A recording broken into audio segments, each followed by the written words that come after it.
রাজনৈতিক ৩০টি দলের মতামতের ভিত্তিতে কাঠামোগত সংস্কারের সূচনা সম্ভব বলে মন্তব্য করেছেন প্রধান উপদেষ্টার বিশেষ সহকারী অধ্যাপক আলী রিয়াজ।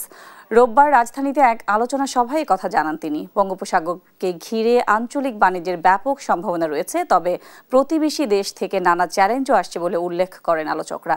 ফাহিম ইউসুফের রিপোর্ট। বিশ্বজুড়ে সংকট ও অস্থিরতার মাঝে নতুন সম্ভাবনা খুঁজছে বঙ্গোপসাগর অঞ্চলের দেশগুলো। রোববার রাজধানীর এক হোটেলে অনুষ্ঠিত বে অব বেঙ্গল কনভারসেশনের দ্বিতীয় দিনে এ বিষয়ে আলোচনায় অংশ নেন বিভিন্ন দেশের নীতি নির্ধারক, গবেষক ও কূটনীতিকরা। বঙ্গোপসাগরকে ঘিরে আঞ্চলিক বাণিজ্যের ব্যাপক সম্ভাবনা রয়েছে, তবে প্রতিবেশী দেশ থেকে নানা চ্যালেঞ্জও আসছে বলে উল্লেখ করেন বক্তারা। এছাড়া সমঝোতা ও পুনর্মিলন প্রক্রিয়া ছাড়া কোনো সংস্কার কার্যকর হবে না বলে সতর্ক করেন সার্বিয়ার সাবেক প্রেসিডেন্ট।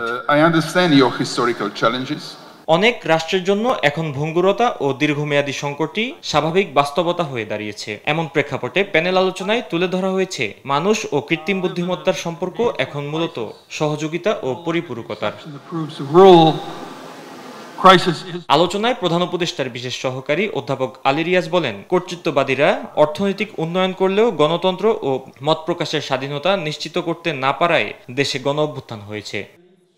জাতীয় ঐকমত্য কমিশনে ৩০টিরও বেশি রাজনৈতিক দলের মতামতের ভিত্তিতে যে প্রস্তাবনা তৈরি হয়েছে তার মাধ্যমে দেশের কাঠামোগত ও সাংবিধানিক সংস্কার সম্ভব হবে বলে মন্তব্য করেছেন প্রধান উপদেষ্টার বিশেষ সহকারী। জনগণের সমর্থনে ভবিষ্যতে বাংলাদেশে বিভিন্নভাবে কাঠামোগত এবং সাংবিধানিক সংস্কার সম্ভব হবে। সেন্টার ফর গভর্নেন্স স্টাডিজের আয়োজনে ৩ দিনের এই সম্মেলনে অংশ নেয় ৮৫টি দেশের ২০০ বক্তা, ৩০০ প্রতিনিধি ও ১,০০০-এর বেশি অংশগ্রহণকারী।